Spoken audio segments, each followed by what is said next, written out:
allegiance to the flag of the United States of America and to the republic for which it stands, one nation, under God, indivisible, with liberty and justice for all.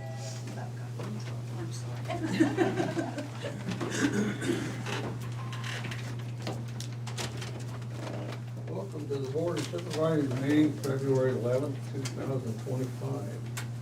Is there any changes to the agenda? I have none. Okay. Moving on, we'll meet with department heads. Elected officials. Sarah Doty. Auditor. Good morning. The new payroll gal started yesterday, so she will be training for the next couple months or so, getting her refreshed and things. And we have a special election that begins tomorrow, so she'll start learning those things as well. Monday is a holiday, so if everyone can please have their payroll entered by Friday at close of business, so that we can begin first thing Tuesday morning. If you have weekend staff, get them put in by 10 a.m. on Tuesday. Other than that, just plugging away, business as usual. Okay, thank you. You're welcome. Colin Gurley, IT. Good morning, just keeping busy like always, but nothing new to report from the board. Okay, thank you. Sheriff Lynn. Good morning. We got a lot going on. We have a couple projects at the jail we're working on with the County Attorney's Office and Clerk's Office, just to kind of help some of our transports and our confinement issues. So we're working on some remote appearances and when inmates are at other facilities that we can get them to appear remotely instead of having to transport them back. So Coulter's working on that project, getting it put together, and hopefully going to be able to move forward with that here soon. A couple other things we're looking at is some in-home confinement options for non-violent misdemeanor offenses, just to help with our housing issues. Many other counties have that type of project in place, so we're looking at the same and hoping to move forward with that here at some point. The jail is at 84 this morning. We've got 3 or 4 going out tomorrow, but a couple coming back in, but 13 are out of county right now. We'll find some relief in that, but who knows where the next week or 2 will take us. But moving in the right direction for now. Last night, Danville had their school board meeting. They approved our 2080 for providing a school resource officer in the school. So we wrapped that up. I sent that just over this morning to be on the board's agenda for next week. And we're in the final push of our radio project. We're hoping to kick that off in the next 3 to 4 weeks or so. That's going to be the combined project with the consoles at DESCOM and then our radios. And we're not just switching out radios, we're switching out frequencies. So there's a lot of testing and preparation and engineering that's gone into everything that is taking quite a bit of time. And then there's going to be training on the new software side that DESCOM will be using and on the radio usage. So we're in the final push and the hurdles that come along with it that kind of wait till the end for you. So we're working on that and working with all the other agencies to make that happen. Is the radio program you're talking about now, is that tied in to the software Motorola and the other radio project? So sort of. The record management system in CAD, computer aided dispatching, is a software program that our dispatch currently uses. So that will work, that will be part of our new consoles. But the new radios that we're going to be going to, and then the actual consoles, the consoles that were in DESCOM were 14, 15 years old, and they're computers, it's hardware. Those are being updated right now. So that console project was funded by EMA, which funds DESCOM. That's coming to an end. We needed to do that to upgrade our radios for interoperability because the old consoles, which were 13, 14, 15 years old, 13 years old when we started planning for this project, now about 15 years old, those consoles couldn't operate on the 7,800 megahertz, the updated system that the state's on. So the state of Iowa and many other law enforcement agencies operate on the 7,800 megahertz system, which is what the Iowa State Interoperability Communication System is, otherwise known as ISIX. So you have to have these new consoles to work on that system, and that's the system we're going to go to. So the exciting part about that is I've told the board this in past discussions on it, but previously, we couldn't even communicate with State Patrol. State Patrol would be on a traffic stop right in Des Moines County, and we wouldn't know it. We could talk back and forth without a patch being in place, and our system in DESCOM was antiquated enough that making that patch was very cumbersome, and there wasn't a lot of trust in it. So this new system, we'll be able to go direct with them, we'll be able to hear them on our portables and in the mobiles and the cars. So we're very excited, but also it's a big project, so we're anticipating some struggles that come along with it. I mean, it's new, it's gonna be different, but we're really excited about it. I think it's gonna, the officer safety level that it's gonna present is gonna be huge for us. Previously, we're at like in the 70s for coverage for our radios. This will be closer to like 99.9% coverage on these radios, in building, on the street, deep in ravines. I mean, the coverage is really impressive, so pretty excited about it. Thank you. Yes, sir. Jared Lasser, regional Good plan. morning. Land use, just been keeping busy as always. We do have a minor subdivision up for review. Probably be on the agenda here in a couple weeks. But apart from that, I don't have anything else to report. Okay, thank you. Sherman Bay, budget director. Good morning. Just here with some agenda items. Okay, Keep it busy. thank you. You've been real busy, thank you. Chris Lee, conservation. Nothing too exciting going on in our department. We did have to change our board meeting. We got that ice storm last week, so we postponed our board meeting. It'll be tomorrow. Right time for another snowstorm. Postpone it again. Yeah, I know, right? So we have him to maybe we're just watch. not gonna have a board meeting in February, I don't know. But otherwise, now we're kind of cruising along. We're planning out some of these various races and just kind of looking forward to spring coming sometime in the not too distant future, hopefully. We'll talk to Shannon about that in a minute. Yeah. Thank you. Janelle, how's the treasurer's department? Good morning, keeping busy.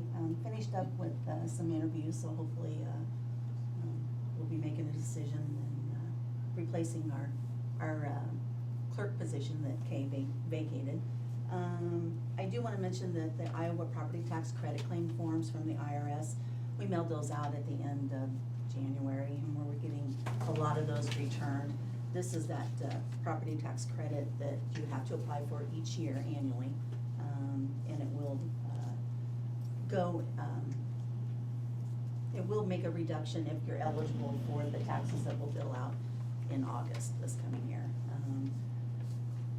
There's eligibility requirements, which I left with you girls, you ladies, for the paper, if you wanna, feel like you wanna write something about it, but, it's, based on household income and then age. There's age requirements and disability if you're totally disabled, so, yeah, we're keeping busy with a lot of stuff.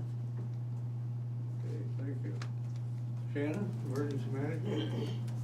Well, as you're aware, I'm sure there's weather expected tomorrow. It has been upgraded from a watch to a warning.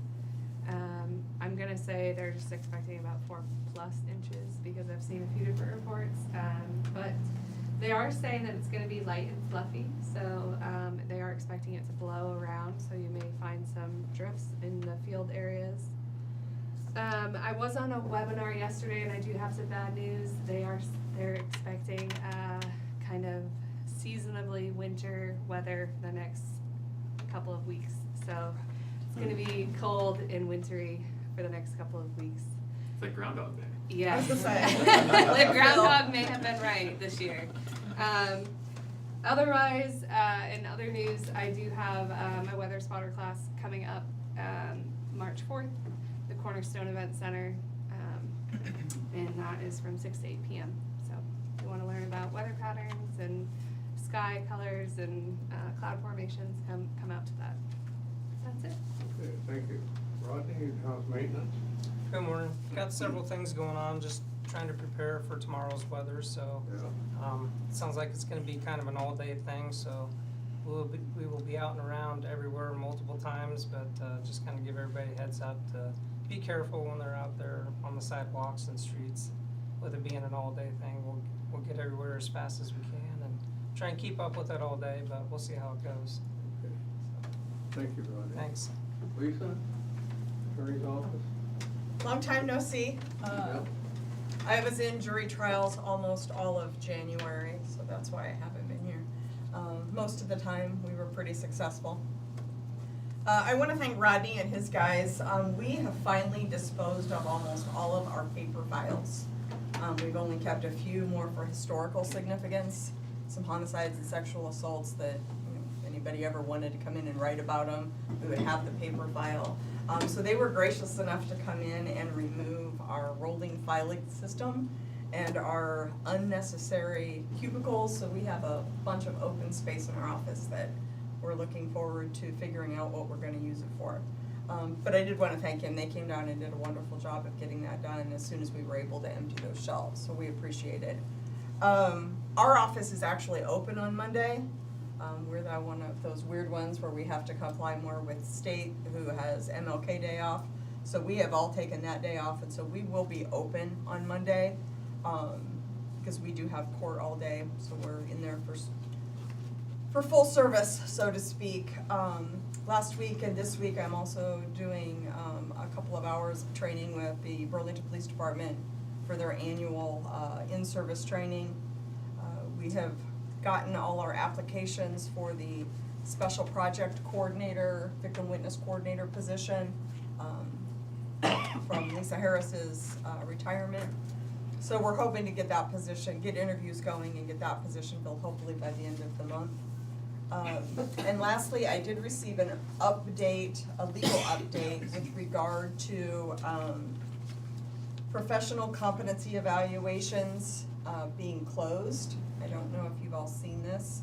There was a recent Court of Appeals case that when you're going in to do evaluations, they don't automatically get to be closed just because the employee asked for them to be closed. That you can go into a closed session, but the initial part of the closed session has to be whether or not there will be information that will actually be irreparable to their reputation. If it's determined that there is not, then you have to go back into open session. So for Colin and Brian and some of the others I can forward this on to you, if you It want. came through on email, I have it, Yep, so I okay. don't know who all got it. Yeah, I didn't know who all got it, but I wanted to make sure that you were aware of that, cause I know we're getting into that kind of time of year again. So, it's not closed session just because they want it to be, there has to be some discussion about whether or not there will actually be information that would be damaging to their reputation. If there is, then obviously you can keep it closed, but if it's determined that it's unlikely that there will be, then the meeting has to be reopened and done in public. Does it define irreparable? Oh, now you're asking the Court of Appeals to do things that they don't normally do. Okay. They'll just tell you how you do it wrong. They're not necessarily gonna give you the outline for how to do it right. Just a thought. We've been there and done that on that road. No, but at some point, there'll be case law on that. Okay. Thank you. Thank you. Brian Carter, Secondary Roads. Good morning. Plenty of stuff going on. We'll certainly be ready for whatever tomorrow brings. It sounds like we're finally gonna have some winter, so it was bound to happen.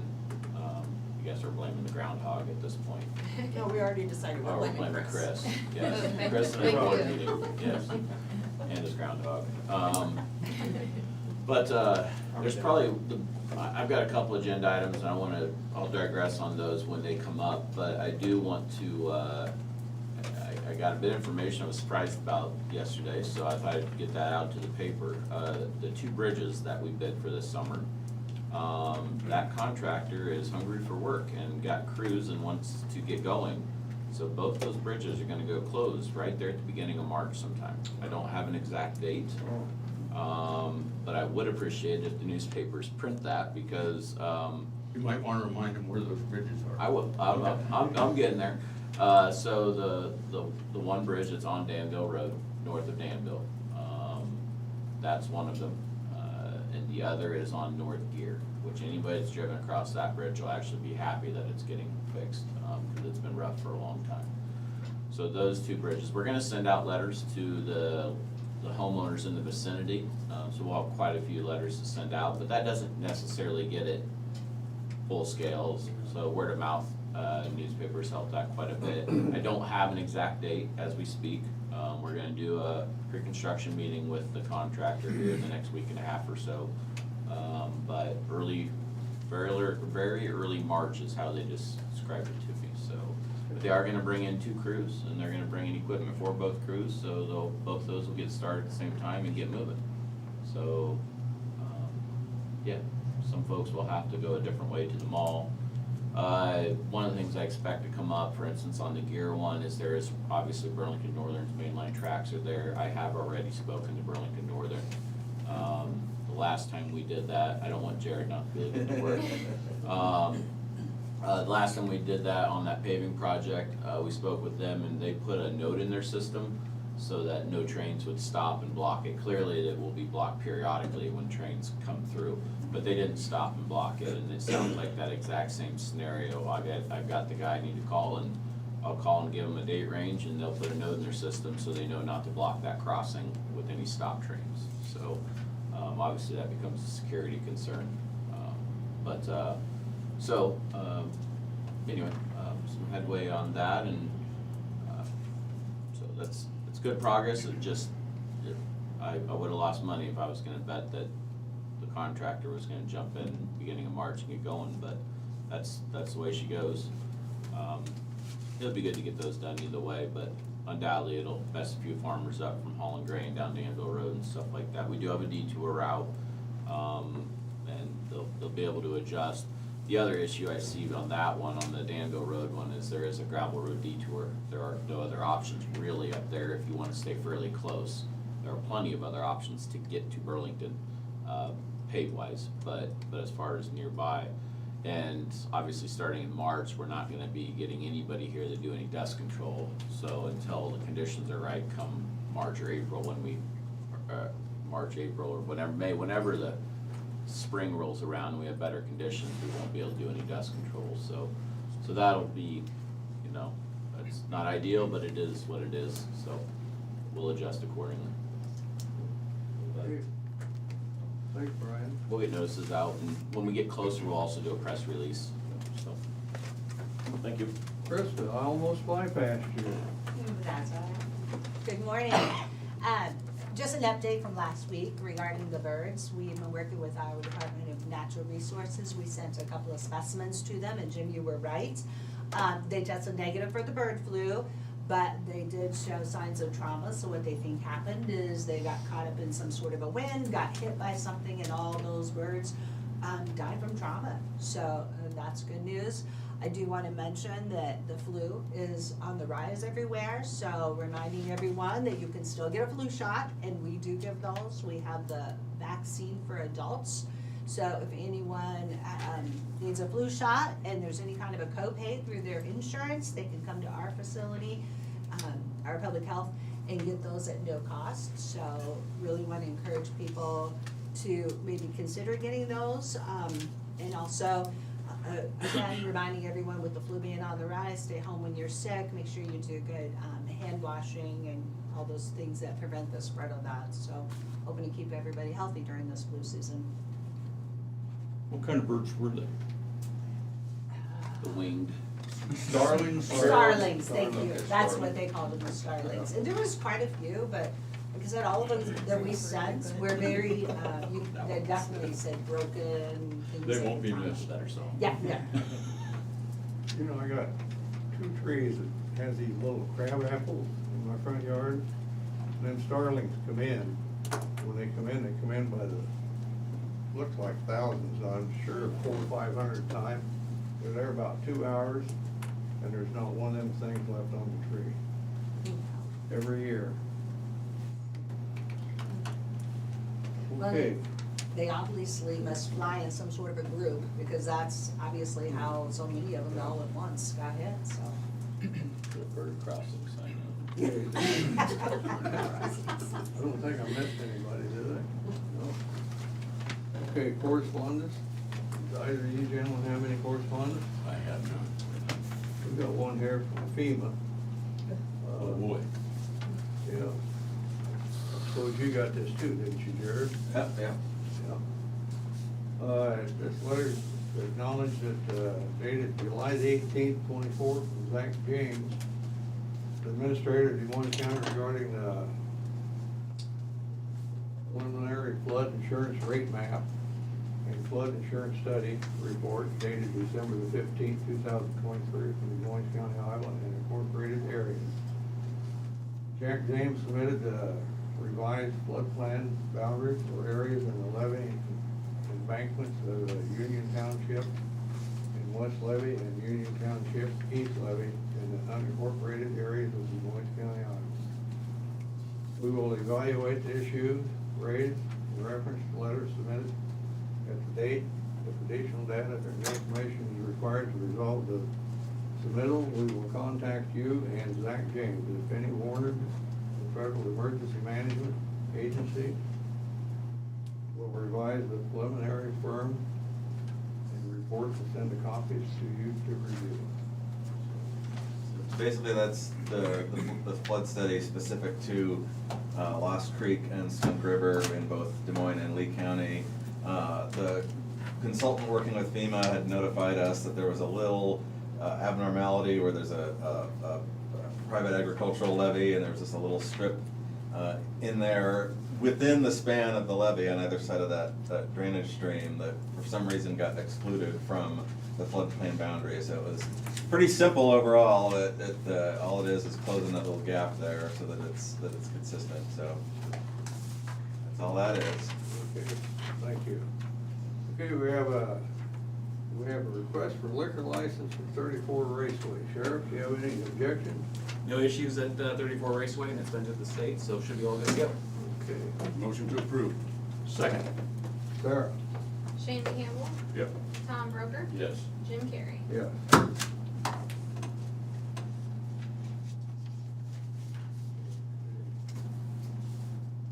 We have a request for a suspension of real estate taxes. Request, Janelle, we'll let you address this.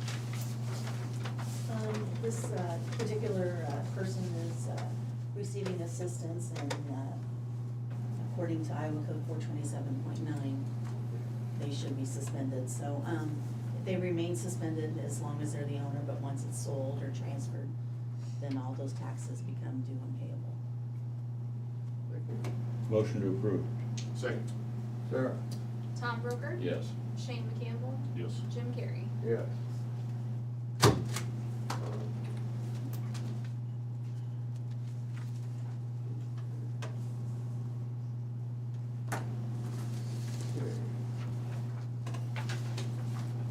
We have the approval of the tentative agreement with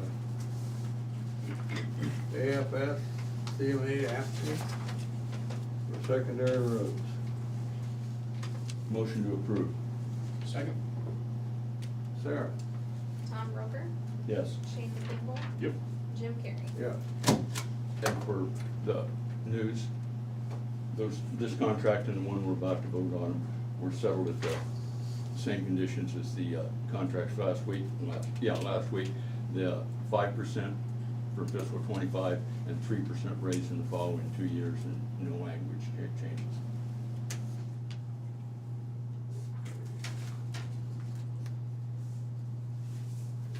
Okay, now we have a approval of the agreement with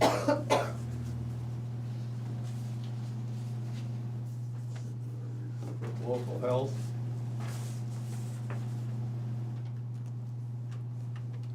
With local health department. And it's the same way, it's 5% for the first year, 3% for the other 2 years. Motion to approve. Second. Sarah Doty? Tom Broker, Yes. Shane McCampbell, Yes. Jim Carrey. Yes.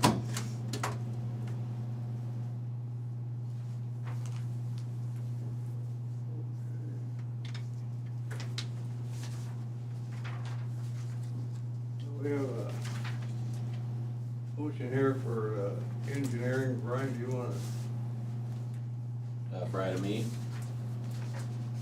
for the contract? Yeah, this is a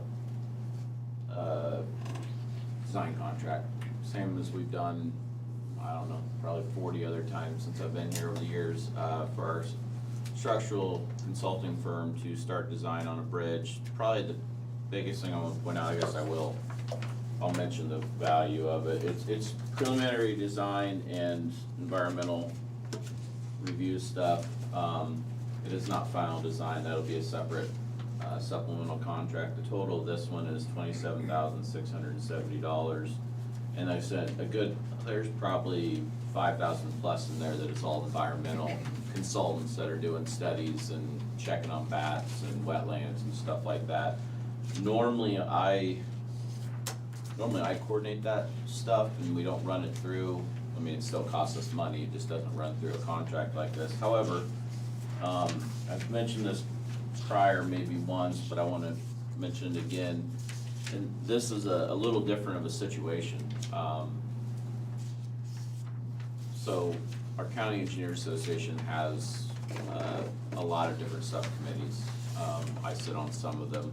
However, one of the subcommittees, ever since the last transportation bill went into place, they came up with a whole bunch of grant programs. Completely different way of doing things.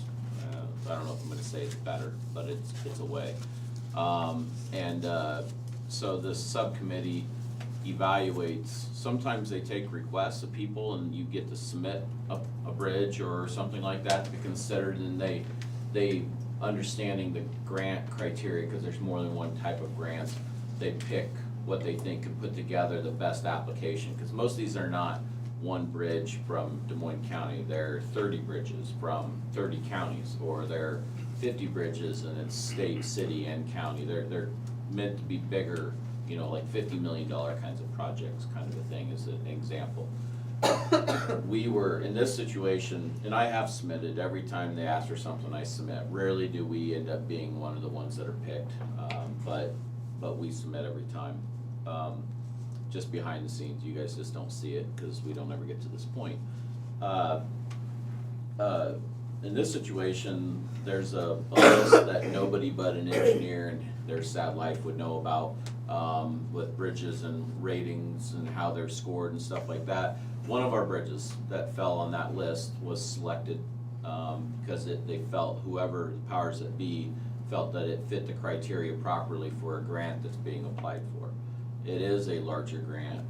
It is compiled of state bridges, county bridges, and I believe there's some city bridges too, but I'm not on that true inner workings of that. I believe there's 28 county bridges, last I saw, that are gonna be included on it. And the difference from this, from what I'm understanding, because again, I'm not an expert on these grants, is that apparently the state was notified that Iowa, being that it ranks in the top 1 or 2 or 4, whatever it is, of deficient bridges in the state in the United States, is guaranteed a certain amount of funding out of this grant. They might be able to get more, but there is a certain amount of guarantee of this. So there's better feelings about this grant application because there's been plenty of applications that were unsuccessful. And so anyway, we are getting a consulting firm started on design of this bridge. I have already spent a fair number of hours putting together information for the consulting firm. There's a whole nother consulting firm that's that will pay a portion of, that's putting together a grant application for this. And it's a fairly short turnaround, I don't know what it is. HDR is the firm that the DOT is using to put together the grant application. We obviously have to start design work on a bridge if we're gonna be a part of this. So that's what this is doing. But I also want you to be aware that we're jumping in to this grant. I think it's a decent thing. We have a chance of getting up to 80%. It could be more likely 60 or 70%. There's not a guarantee. It'll be a different animal. We're gonna be bundled together with it sounds like with one other county and then a state bridge. So it'll be a little different than anything I've really ever been a part of, but if we can get one of our bridges knocked off the list from some and with at least a portion of some outside funding, I think that's a good thing for Des Moines County and for the residents. This bridge in particular is on Beaverdale Road. It is, if you've driven Beaverdale and you go north on the pavement and you hit the end of the pavement, then you hit a gravel hill, it is the bridge at the bottom of the hill. That's probably the best way I can describe it. So, anyway, I would recommend approval of this, and our consultant will get started on the design side of it, and I don't know, I can't begin to tell you how soon we'll know whether we were successful. I'm the consulting firm putting together the application. I expect that we'll be in somewhere in the neighborhood of, our portion of that will be roughly $7,000 when that comes around. So if we can take that and leverage that into a $1 million to $1.2 million kind of bridge, I think that's probably a good thing. So that's what's going on, a lot of which are behind the scenes, but I thought I'd shed a little light on that for what we're doing. So I'd recommend approval, and we will get them moving and get some of our environmental consultants moving, because now that everything's back to being federal aid, it really drags out the time frame. It's somewhere between a year and a half is the best case scenario from cradle to grave kind of a thing to get a project bid, not constructed, but bid with federal dollars. So, so we need to get going. Motion to approve. Second. Sardo, Shane McCampbell, Yes. Tom Broker, Yes. Jim Carrey. yeah. Brian, that's by Winks Road, right? Yes, it is.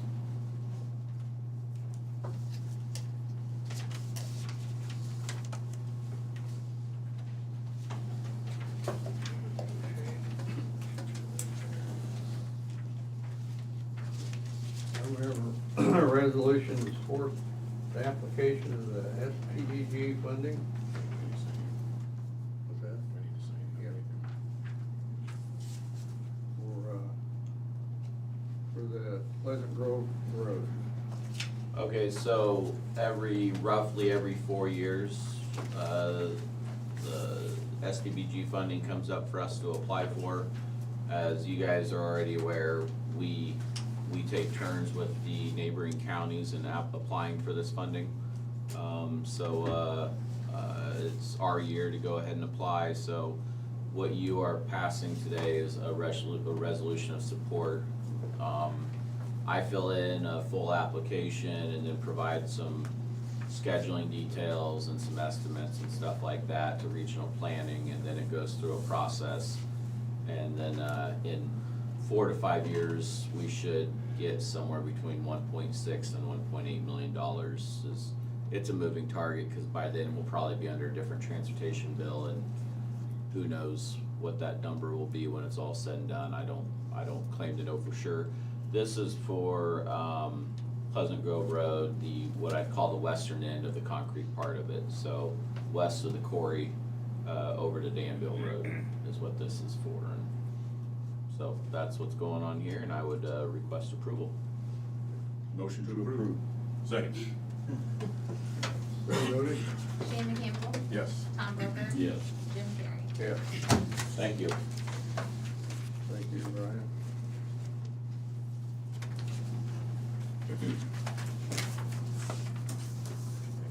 You maybe want copies of these bond project list or salary request? I got a few extra here. Thank you. Okay. I'll take them. Moving on, Warren Bond Project for business year 26.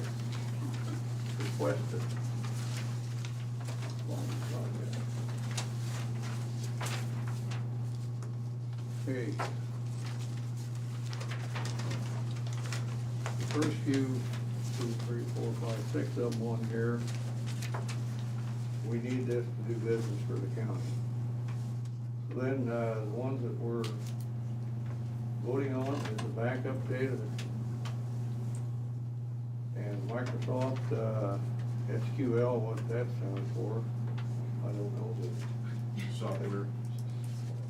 but license. Data center for the US power system, county, PC replacements, department switch upgrades, and shared parking lot. And with this, if we do all this, it's not going to increase our levy. So, but we can, take $355,000 out of the fund balance and still have almost $2 million left, $1,199,000.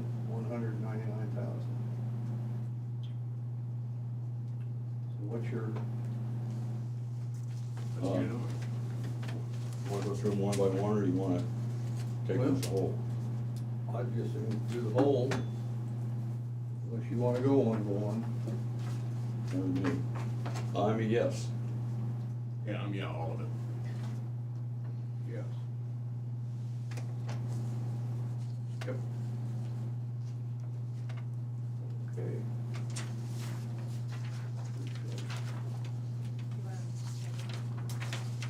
Motion. I move to approve, all of them. Okay. Second? Sarah? Shane McCampbell, Yes? Tom Broker, Yes. Jim Carrey. Yes. Need one of these filled out here, Sarah? Just stamp it at the bottom and then all of you at the So, top. yeah, and I put X's in before. That works too.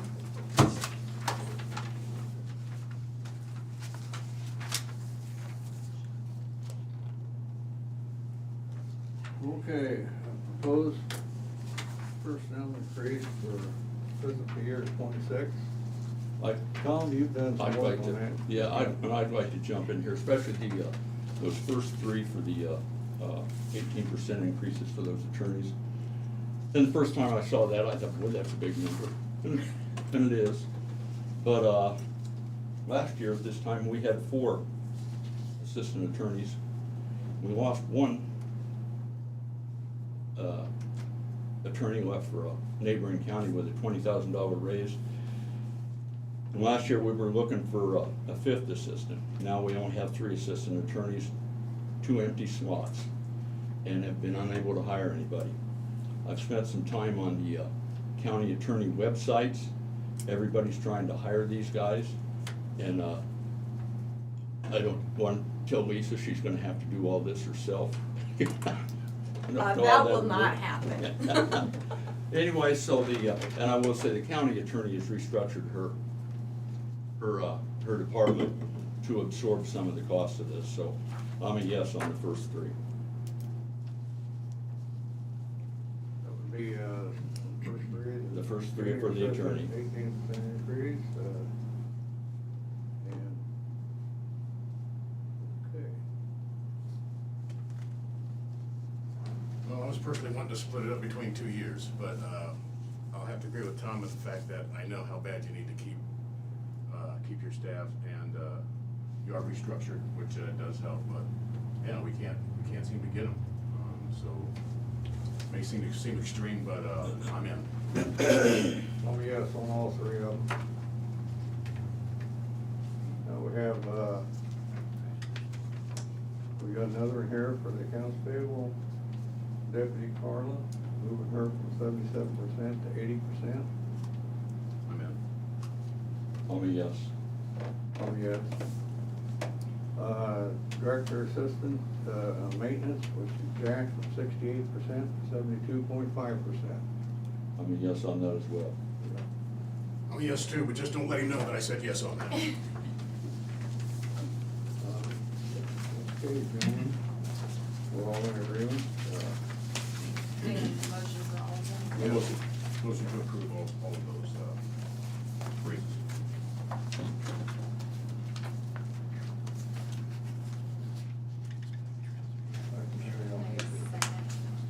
What? Motion to approve all those increases. Oh, second, I'm sorry. That's okay. Shane That's McCampbell, Aye. Tom Broker, Yes. Jim Carrey. Yeah.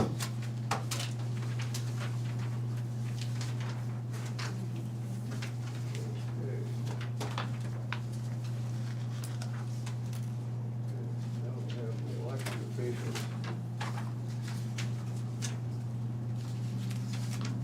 I'm sort of prepared for the compensation board since we don't have Danny Cahill there anymore to entertain us, so I know that I can't replace him, but he would go through a little bit about what it entailed, so I'll start with that.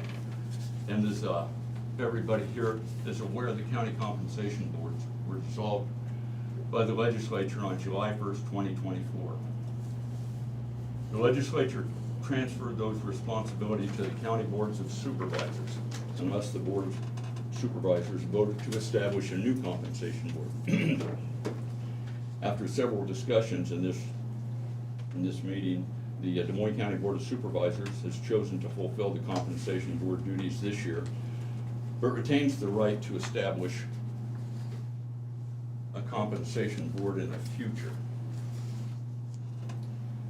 The responsibility includes a requirement to document comparable positions and justify recommendations. The County Compensation Board annually shall review the compensation paid to comparable officers in other counties of the state, and other states, private enterprise, and the federal government. Additionally, in the absence of a compensation board, the Board of Supervisors shall set the sheriff's salary so that it is comparable to the salaries paid to professional law enforcement administrators and command officers of the State Patrol, the Division of Criminal Investigation of the Department of Public Safety, and city police chiefs employed by cities of similar population to the county. Des Moines County's auditor, county attorney, recorder, sheriff, and treasurer each provided those comparable figures for the city, county, state, and federal position, and this is a public thank you. Their help was much appreciated and saved the three of us some time. I know it saved me time. Anyway, it is hard, however, to compare the city, state, and federal positions to county offices in terms of both jurisdictional size and the scope of duties required. It's also difficult to compare the financial resources of city, state, or federal entities. Fortunately, the comparable information submitted by each elected official included county comparisons, and it was those county comparisons that I relied on most heavily. Statewide, I believe the county compensation boards have taken a lot of these requirements into account as they made their recommendations. The back the blue law, as described above, that the comparing the sheriff's compensation took effect in 2023. And over the last 3 years, from fiscal 22 to fiscal 25, the state's average sheriff compensation increased by about 30%, about twice as fast as the compensation of other officials. My point being that I think the county comparisons are valid. It's always been a rule of thumb that the 20th largest county should have the 20th highest paid elected officials. But the utility and feasibility of that rule of thumb varies from county to county. Des Moines County is the 16th largest county in the state. I believe that our elected officials deserve to be paid the 16th highest salary in the state, but there are also problems with comparing counties solely on population. Des Moines County is the 16th largest county in the state, but our potential property tax revenue lags significantly behind that number. If we look at taxable value per capita, which is the measure of taxable value per resident, Des Moines County ranks 96th out of 99. Have that. Of course, the county with the highest amount of taxable valuation per capita is Dickinson County. It's got $215,431 of taxable value per resident. Adams County has $146,369 per capita, and Pocahontas County has $137,089. There are 5 counties between $100,000 and $220,000 per capita. There are 8 counties between $90,000 and $100,000 per capita. There are 13 counties between $80,000 and $90,000 per capita. There are 17 counties between $70,000 and $80,000 of taxable value per capita. 21 counties between $60,000 and $70,000 per capita. 15 counties between $50,000 and $60,000 per capita. There are 7 counties below $50,000 of taxable value per capita. We're in the middle of that pack. We're at 96, and we're at 47,956. The statewide average is $78,500 of taxable value per capita. The average is almost 2/3 higher than Des Moines County. So it's we're essentially a poor county. And anyway, so.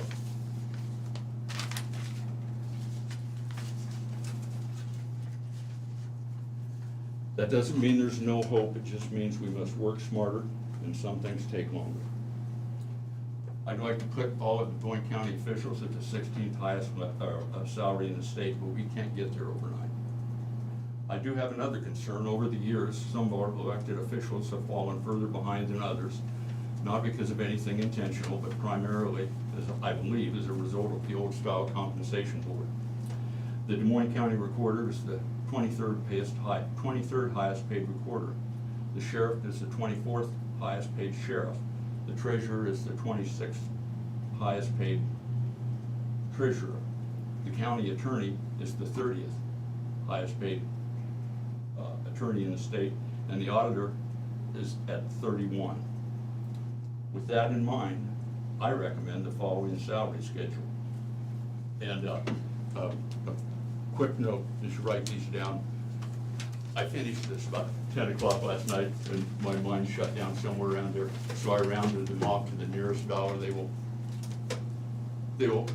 all be a few cents higher or low. So increasing the auditor's salary by 7% from $84,566 to $90,486. Increasing the county attorney's salary by 10% from $134,000 to $134,795 to $148,275. Increasing the recorder's salary by 6% from $82,710 to $87,673. Increasing the sheriff's salary by 5% from $131,576 to $138,155. Increasing the treasurer's salary by 6% from $83,255 to $88,250. The supervisors are currently at 34, which bothers me not in the least. And I recommend increasing the supervisor salaries by 3% from $42,701 to $43,982. Anyway, that's what we were tasked to do, and that's, sort of an introduction to that. And those are the recommendations that I came up. You gentlemen might agree, or is that too high, too low? No, I think we talked about it. I think we're in the ballpark where we was at, and you said you did some extra work on it. It looks good to me where we're at.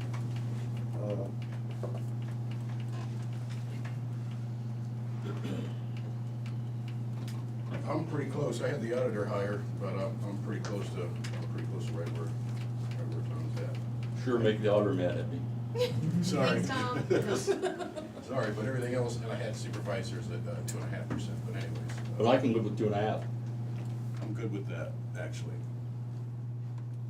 Well, I didn't know what I was making when I ran the first time, so I'm good with anything you put, just so it's not over the budget. I would go myself, I would take 0, but you say you're good for 2.5? Doesn't really matter to me. Well, if somebody wants to make a motion to, Are you locked in then, Jimmy? You're good with those numbers? I'm good with all the numbers, but, where you at, 2.5? 2.5 what? Over the supervisors? Yeah. That's fine. Where you at, 2.5 on them? Yeah. Okay. I'm good with that. What, 8% on the auditor, though? I'm at 7. You what? I'm at 7.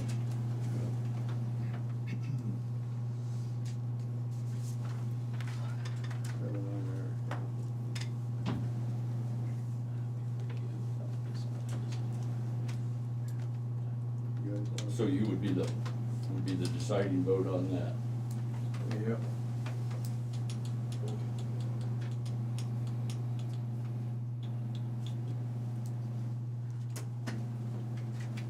Sarah. You're fine. On the 7th. Okay.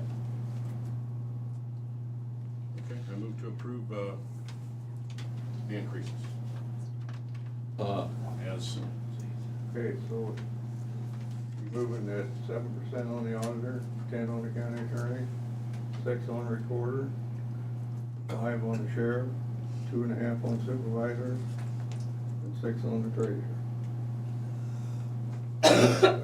That's your, yes, sir? okay. I will second that with again, the quick note that the numbers I just gave were round numbers. Yeah, I'll get it. There'll be probably a few cents or above that, and I was, typically, I follow numbers all the way to the end.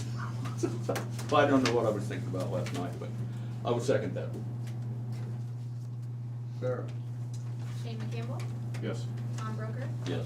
Jim Carrey. Yes.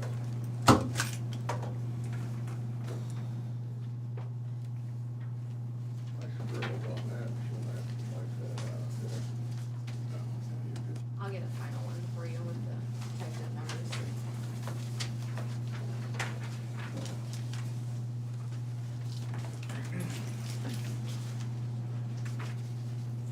I gotta tell you, that's the worst part of this job, is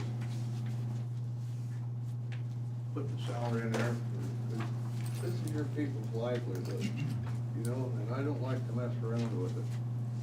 I understand that, it's gotta be done, but that's all I'm gonna say, it's worst part. Okay, moving on, we have personnel action. For the correctional center, we have 3 of them, we'll do all 3 of these here at once, if it's okay with you guys. The first one is,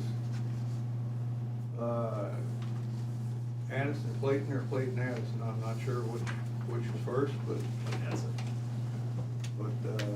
6-month step increase. And she is a part-time cook from $16 an hour to $16.28. The next one is a correctional officer, which is Owen Stewart. Anniversary, 18-month step increase from $51,128.19 to $52,259.27. And the third one is Andrew Brown, which is a correctional officer, and it's 18-month anniversary. So it's $51,128.19 previous, to the new rate of $52,259.27. Motion to approve all 3. Second. Sarah? Shane McCampbell, Yes. Tom Broker, Yes. Jim Carrey. Yes.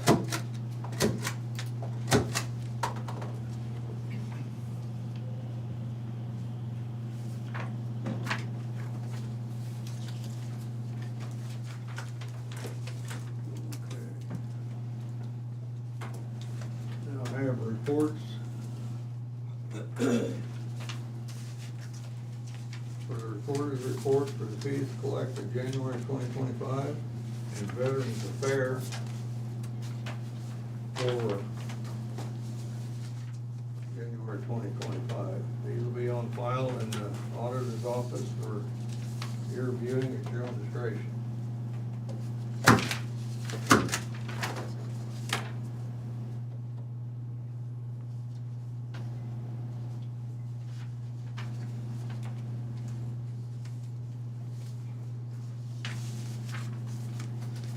I have the minutes for the regular meeting on February the 4th of 2025. Motion to approve. Second. Sarah? Shane McCampbell, Yes. Tom Broker, Yes. Jim Carrey. Yes.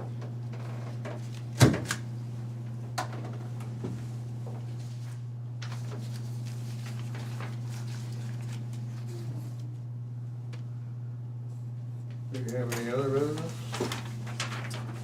Yes. I do. Here's on the back.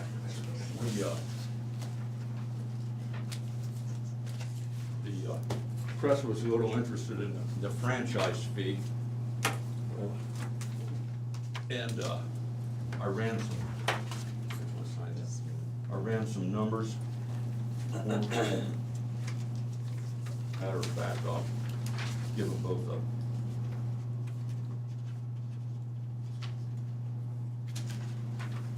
copy, separate these.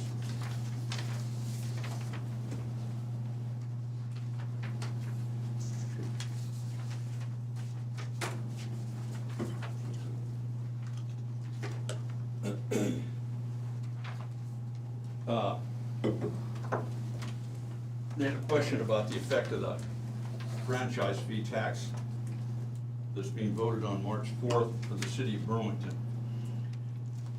And so Des Moines County's total local option sales tax receipts were in fiscal '24 were 2.4 million, and fiscal '23 2.28 million.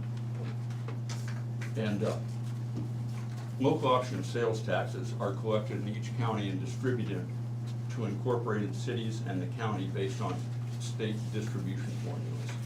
It's a different formula for each county, and I would not even think of trying to go through how they do that. It's part of its population. But anyway, the Des Moines County formula is Burlington gets 58.85% local option sales taxes collected in the county.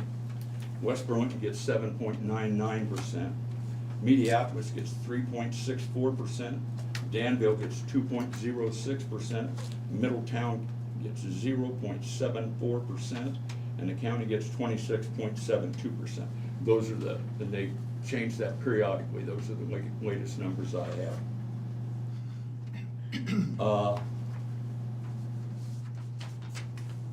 Heard from the Alliance, and it's been a few months ago anyway, and the amount of local option sales tax collected on the Burlington, inside the city limits, Burlington city limits, gas and electric utilities are.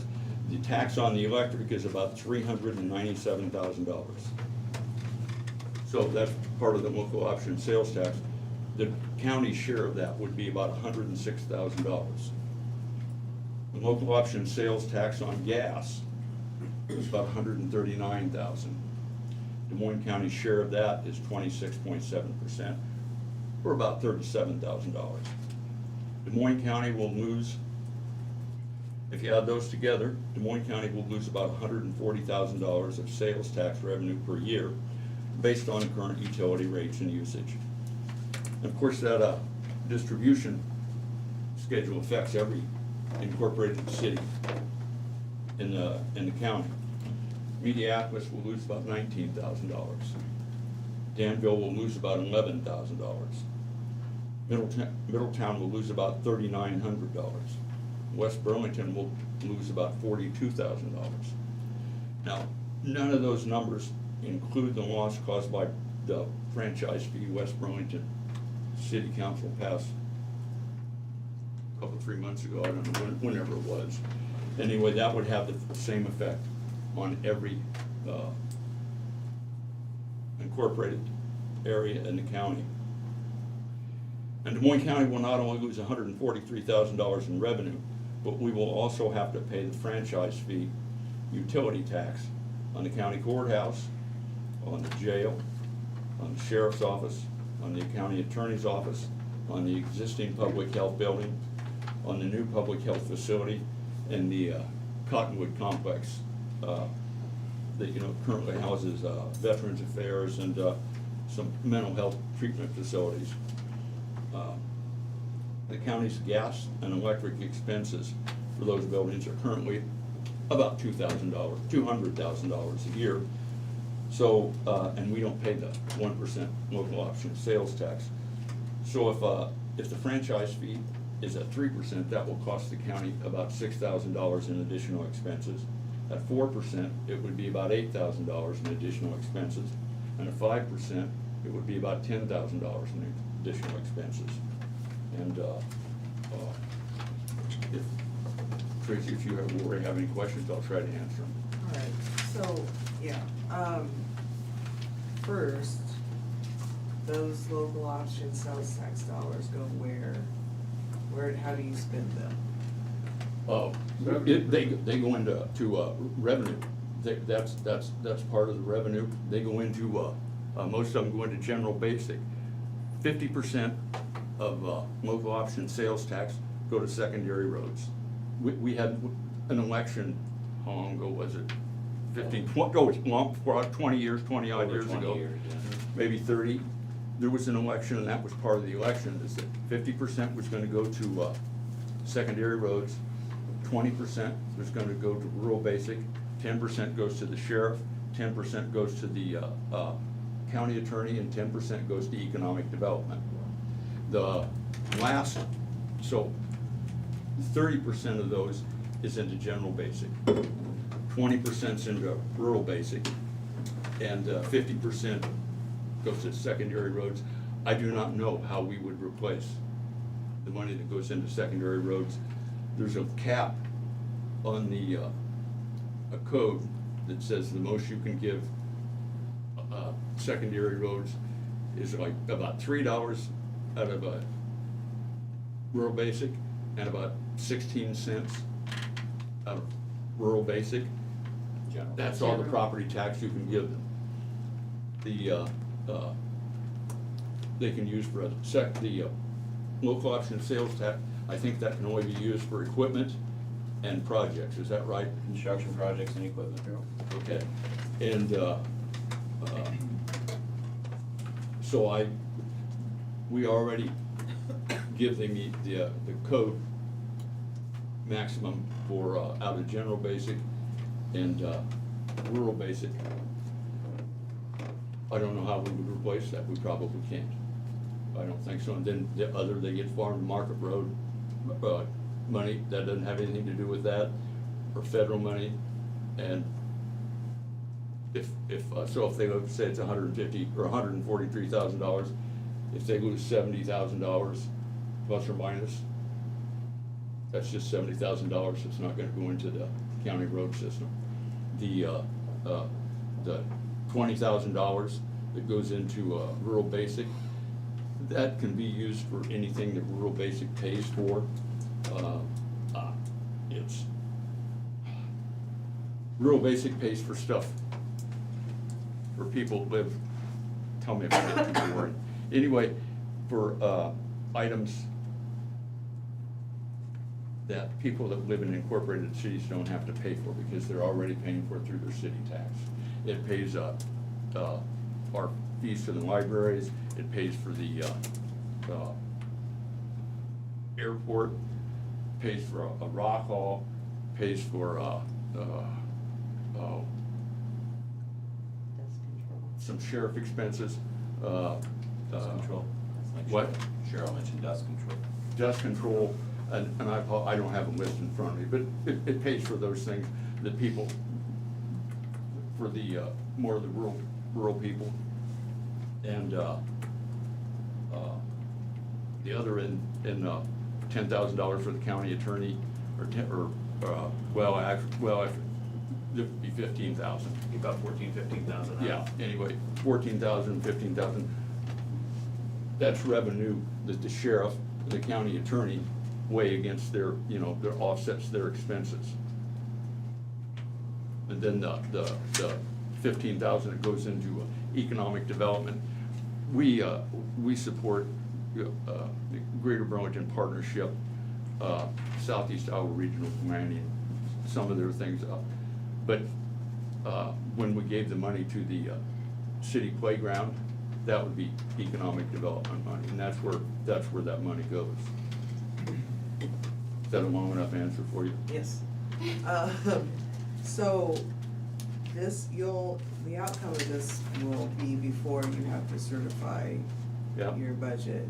So, say it passes, what does that do to, what adjustments will you make, do you know? We have not set levy rates, we don't set levy rates till what is it, March 4th? We have to have the levy rates to the state of Iowa by March 5th. But they have to be mailed out first, don't they? And then we have to have them in the mail to the letters have to go out March 15th. Okay, anyway, so we've got a couple, 3 weeks. some of the stuff we talked about today, and we'll get a lot better look at the budget over the next few days, week and a half. And I hope that's a decision we don't have to make. I don't cover Burlington, so when are they gonna vote on this? March 4th. that's- It's the that's same, they've March. got that, they're Yeah. gonna vote for Yeah. the same for that emergency medical Right. service district in Minneapolis and and I think the West Burlington schools. Correct. So you probably can't answer this. Alliant is the one that makes the decision not to collect the 1 cent after this is No, implemented. Code of Iowa. Code of Iowa does. Code of Iowa said you can have a franchise fee. Or you can You collect. can eliminate the 1%, and then you can add up to 5%. Okay. Once they've got it, then all it takes is an action by the council, and they can go 3%, 4%, 5%. But no, that's a Code of Iowa thing. Then, my understanding, people in Burlington now got letters, Alliance gonna go up 6% themselves. So with that 6% Alliance going up, It's 9%. it's 9%. And that goes to nonprofits right now that's not getting in on this, you know, like Hope Haven and some of these nonprofit groups they're gonna have to start paying more on their utility bills. It not only is gonna hurt us, it's gonna hurt the nonprofits and Schools, churches. schools, church, yes, right, so,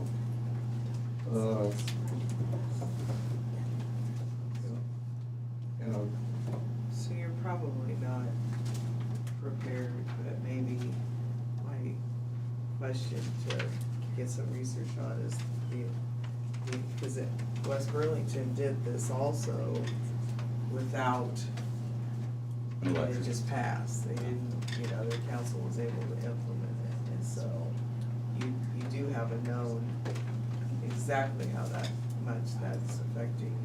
Is theirs is 3% as well? Yeah, I'm pretty sure it is. And I don't, I didn't put that on, we're talking about Burlington. Yeah, But that's there's, fine. it's considerably smaller. Right. And, but yeah, it would hit us. I'm thinking maybe in the vicinity of 20 grand, somewhere around there. Don't write that particular number down, because it's been a long time since I looked at it. Okay. That's my questions, thank you. does anybody else have anything to say about it? The county passed its own franchise fees? What's that? The county passed its own franchise No. fees? I don't checked think in so. on that, we can't do it, county cannot have a franchise fee on anything. So each municipality could potentially pass their own? Yep. I thought maybe that electricity's gotta go through the county to get in here, but they won't let us put a franchise fee on it coming in. Been there and done that, checking on the road. And that franchise fee, some of your bigger cities where you got a 200, your population 200,000, they can go up to 7.5%.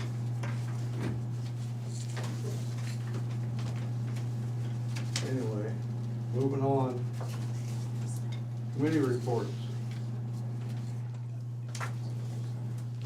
I had a Mississippi Valley Youth Board meeting and just finishing up some budget stuff and that's pretty much it. And then I had a DCAT board meeting and finishing up budget stuff.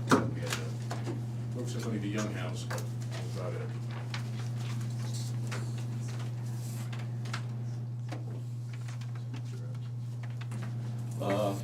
I attended the Moines County Safety Committee, and we discussed isokinetic testing. I'm gonna leave it at that unless somebody's got a question. We had just a short meeting with regional planning. They're getting, selling they're trading their Chevrolets in on some used Pathfinders, Toyota Pathfinders, for 4 runs.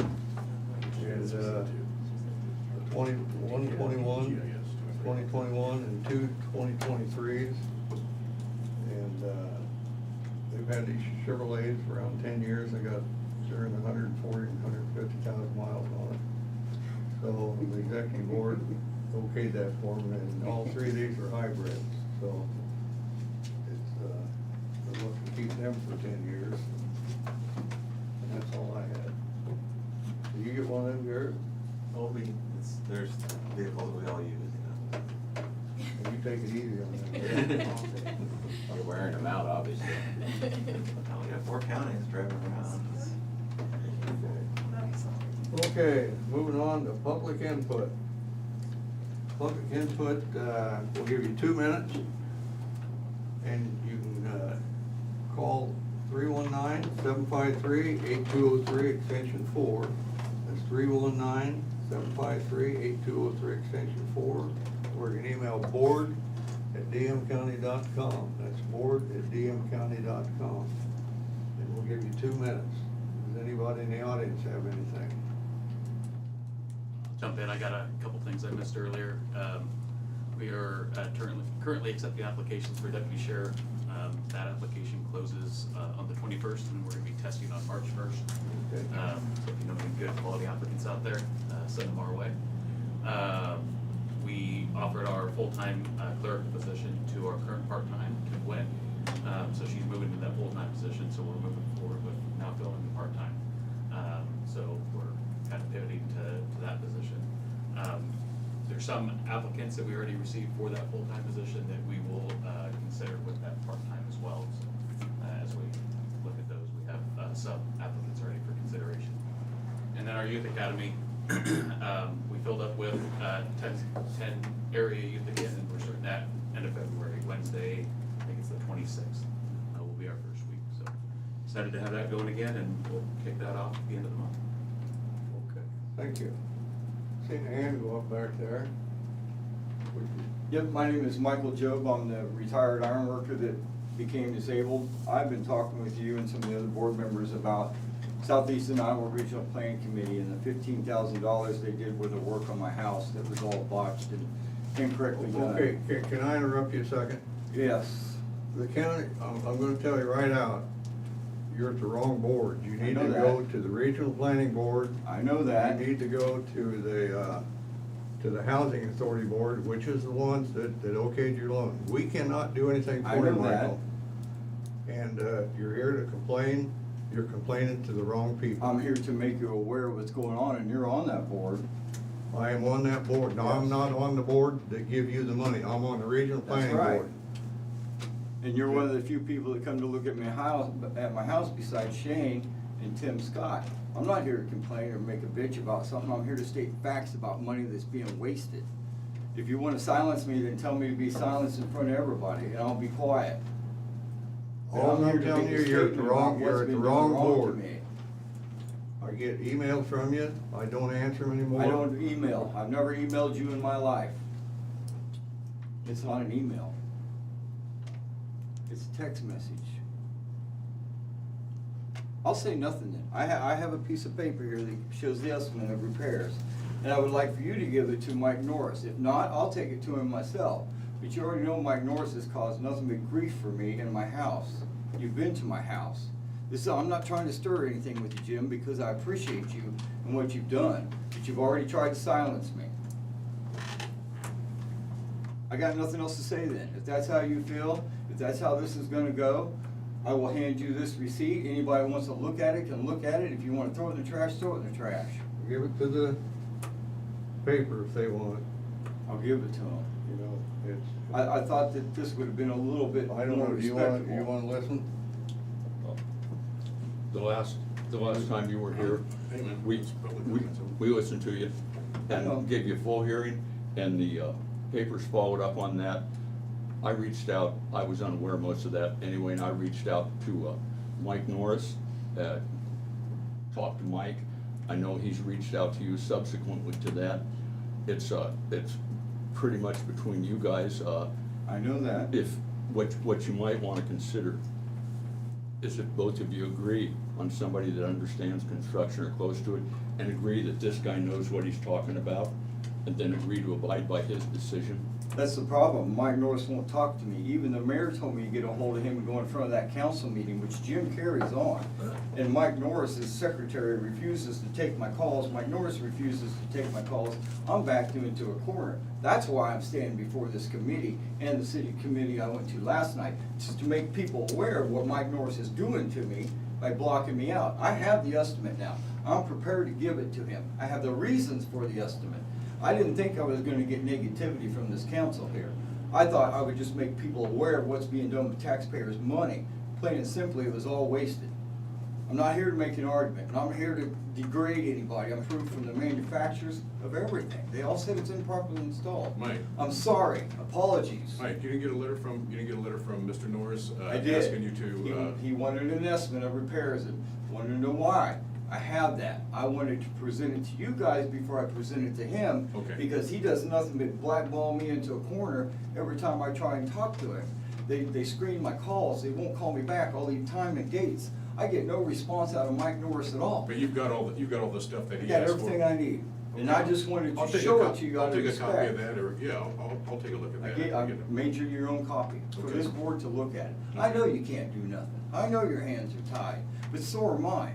And I'm tired of this. They destroyed my house. 27 mice in my house. Rain running into my windows in case anybody in here hasn't heard it. This isn't a joke. I'm irritated with this. I apologize to you guys for my anger, but I can't take this no more. I make payments on this house every month. My house insurance went up $211 a month. I can't afford this on disability. Now I got the insurance company that bonds, the company that worked on my house tell me they won't pay for any of the damages except for the damages due to their shiny work. They won't pay to fix the windows, but they'll pay for the wet insulation. How am I gonna fix the wet insulation if I don't fix the windows? You see what I mean? There's something's all wrong here. And I made that statement to the city last night. Tim Scott's looking into that insurance policy, the people that are bonded. They need better coverage than that. It does need to cover more than just it's messed up. It needs to cover the shiny work by the cobblers that worked on my house. I will give you that copy after the meeting, Shane. Your 2 minutes are up. With an eye, we're out of here. Aye. Aye. Aye.